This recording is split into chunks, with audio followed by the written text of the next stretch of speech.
Bismillahirrahmanirrahim. Elhamdülillah ve salatu ve selamu ala seyyidina Resulillah ve ala alihi ve sahbihi ve men valah. Aziz Müslümanlar, Esselamu Aleyküm ve Rahmetullahi ve Berekatuhu. Seyyidina Şeyh Abdülkadir El-Geylani ev El-Cili diyorlar özüne. Büyük bir zattı, büyük bir evliyadı, lakabı El-Bazul Eşheb. Kunyası Ebu Salih. Seyyidina Şeyh Abdülkadir El-Geylani uşaq ikən nənəsi alıştırdı özünə as-sıdıq. As-sıdıq hər vaxt Müslüman insan gərək konuşanda doğru konuşsun, yalandan uzaq olsun. Peyğəmbər Efendimiz'den aleyhissalatu vesselam'dan ki sorandalar, ya Resulullah, eyekunul mu'minu cebanen, ceban olabilir mümin insan? Dedi, naam, olabilir. Peki, hel mümkün en yezni? Olabilir bir galatlığa düşsün? Dedi, naam, mümkün olur. Dediler, hel yekzib? Dedi, la, mümin insan yalan diyemez. Seyyidina Şeyh Abdülkadir El-Geylani, Allah razı olsun özündən, Kuddise sirruhul aziz, uşaq ikən, hələ belə yenci qaxırı, nənəsi göndərdi özünü Bağdada ilim kazansın. Ve 40 dinar, o zaman da dinar altından idi. 40 dinar nənəsi asbabında bir yerdə saxladı özü için özünü, dedi özünə get Bağdada ilim alış, ya Abdülkadir. Ama bir şey istirəm səndən. Əmr elə əynənə, nəsən məndən? Dedi, əhəd verəsən mənə, hayatuda, ömrü boyunca yalan demeyesen. Ne olursa olsun, yalan demeyesen, mümin insan yalan diyemez. Tamam nene, bu ahdi verdi Seyyidina Şeyh Abdülkadir El-Geylani nenəsinə. Çıxdı yola, yoldayken Qutta'a turuq çıxdılar.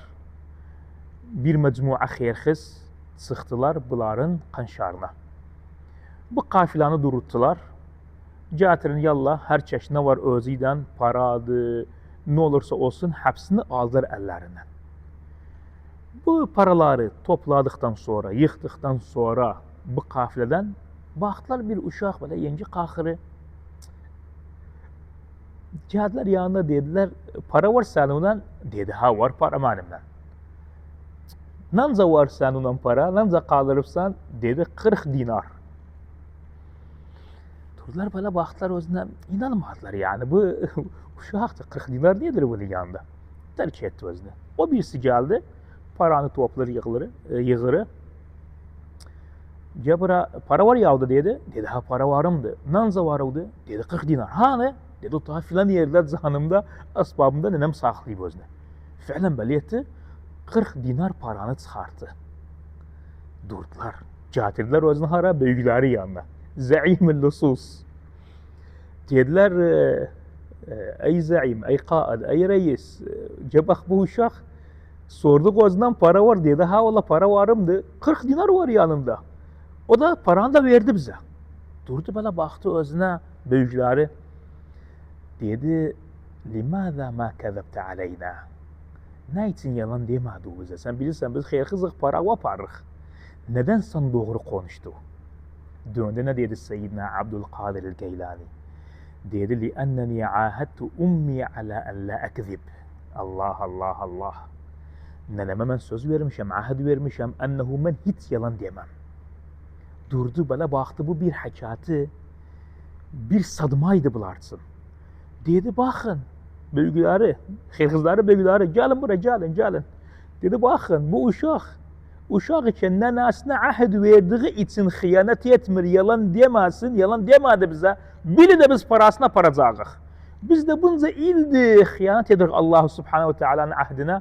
Vallahi tövbe edeceğim bu gəncin əli altında. Döndü, tövbe etti, istiğfar etti. Döndü, cemaatine böyle baktı, cemaati böyle baktı, dediler özüne, sen bizim büyücümüz idi xeyirxizlikte. Ente kebiruna fi's-sarika ve setekunu kebirana fi't-tevbeti ve rucu'u ilallah subhanahu ve teala. Hapsi döndüler, tövbe ettiler. Seyyidina Şeyh Abdülkadir Geylani'nin altında Kuddise Sirruhul Aziz. Bu bizimce bir risaladır. Ennehu hiç yalan demeyağın, ne muamelemizden, ne almağımızdan, ne satmağımızdan, ne uşağımızdan hiç yalan demeyağın. Çünkü Peygamber Efendimiz Aleyhisselatü Vesselam buyurdu, mümin insan yalan demez. Onun için Allah Subhanahu Teala dilerik bizi haşiyetsin ma'a Seyyidina Şeyh Abdülkadir Geylani ve ma'al evliyai ve salihin ve ma'a seyyidil evliyai ve salihin seyyidina Muhammedin ve ala alihi ve ashabihi ecma'in. Allahümme amin ya Rabbel alemin ve sallallahu ala seyyidina Muhammedin ve ala alihi ve sahbihi ecma'in.